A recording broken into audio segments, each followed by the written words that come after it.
10 बजे की पहली ब्रेकिंग न्यूज। कोपेनहेगन के बेला स्काई सेंटर में भारतीय समुदाय के बीच पीएम मोदी का संबोधन।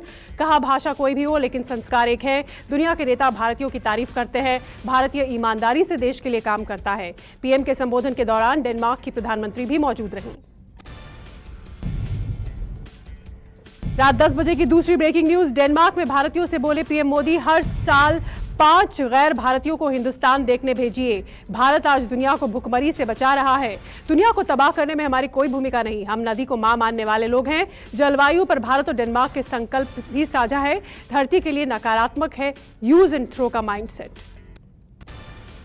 रात 10 बजे की तीसरी ब्रेकिंग न्यूज। इससे पहले प्रधानमंत्री मोदी ने डेनमार्क के साथ कई अहम समझौते किए और डेनमार्क के पीएम के साथ संयुक्त बयान जारी किया। इस दौरान उन्होंने कहा, डेनमार्क के लिए भारत में निवेश का ये सबसे अच्छा मौका है। साझा बयान जारी करने के दौरान पीएम बोले, यूक्रेन में तुरंत युद्ध विराम लगना चाहिए।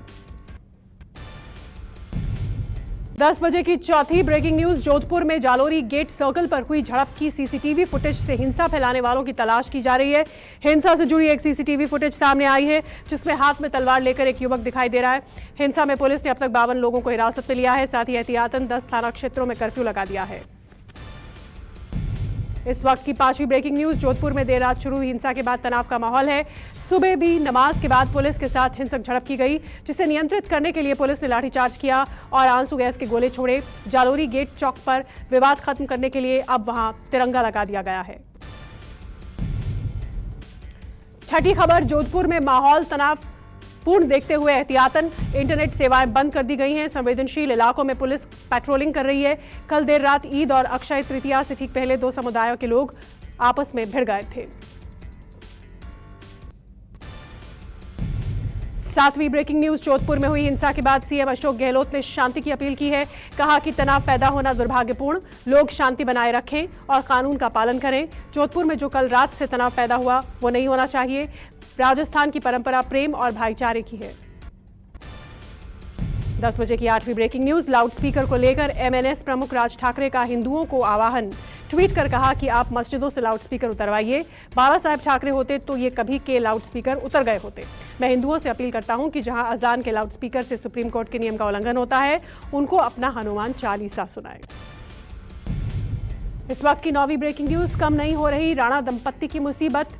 जेल में ही बीएमसी ने फ्लैट के अवैध निर्माण को लेकर नोटिस थमाया।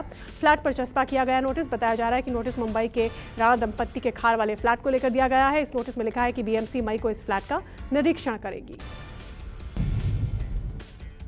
10वीं ब्रेकिंग न्यूज। ईद के मौके पर कोलकाता के रेड रोड पहुंची ममता बनर्जी ने केंद्र पर हमला बोला। कहा, देश में जो फूट डालो राज करो की नीति चल रही है वो ठीक नहीं है।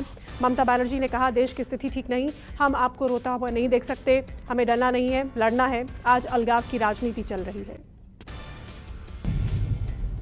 ममता बनर्जी के बयान का अखिलेश यादव ने समर्थन किया। ऐशबाग में सामूहिक नमाज के कार्यक्रम में शामिल हुए अखिलेश ने कहा कि अंग्रेज चले गए लेकिन उनकी नीति को बीजेपी अपना रही है। मैंने नेताओं के भाषण सुने हैं, अंग्रेजों के फूट डालो और राज करो के सिद्धांत पर ही बीजेपी चल रही है।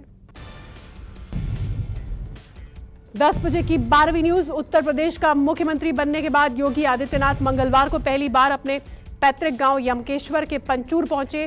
यहां उन्होंने सबसे पहले पंचूर से करीब 3 किलोमीटर दूर बिथ्याणी स्थित महायोगी गुरु गोरखनाथ राजकीय महाविद्यालय परिसर में अपने गुरु महंत अवैधनाथ की प्रतिमा का अनावरण किया। 10 बजे की 13वीं breaking news. CM Yogi Adityanath अपनी मां सावित्री से मिलने के लिए पैतृक गांव पंचूर पहुंचे। मां से मिलने से पहले योगी ने भैरव मंदिर में पूजा अर्चना की। उसके बाद उन्होंने अपनी मां से मुलाकात की। योगी आदित्यनाथ अपने गांव पैदल ही पहुंचे। गांव में उन्होंने परिवार के सभी सदस्यों से मुलाकात की। मां के साथ ही घर के सभी बड़ों का आशीर्वाद लिया। रात 10 बजे की 14वीं ब्रेकिंग न्यूज। केंद्रीय गृह मंत्री अमित शाह और केंद्रीय खेल मंत्री अनुराग ठाकुर ने मंगलवार को बेंगलुरु के कांतिरवा इंडोर स्टेडियम में खेलो इंडिया यूनिवर्सिटी गेम्स 2021 के समापन समारोह में हिस्सा लिया। इस दौरान पोस्टल कवर का विमोचन भी किया गया। मौके पर मुख्यमंत्री बसवराज बोम्मई और केंद्रीय मंत्री प्रहलाद जोशी भी मौजूद रहे। और 10 बजे की 15वीं ब्रेकिंग न्यूज। दिल्ली में नहीं थम रहा है कोरोना का प्रकोप। एक दिन में सामने आए 1414 नए मामले, एक मरीज की भी मौत। 5.97% पहुंची कोरोना संक्रमण दर।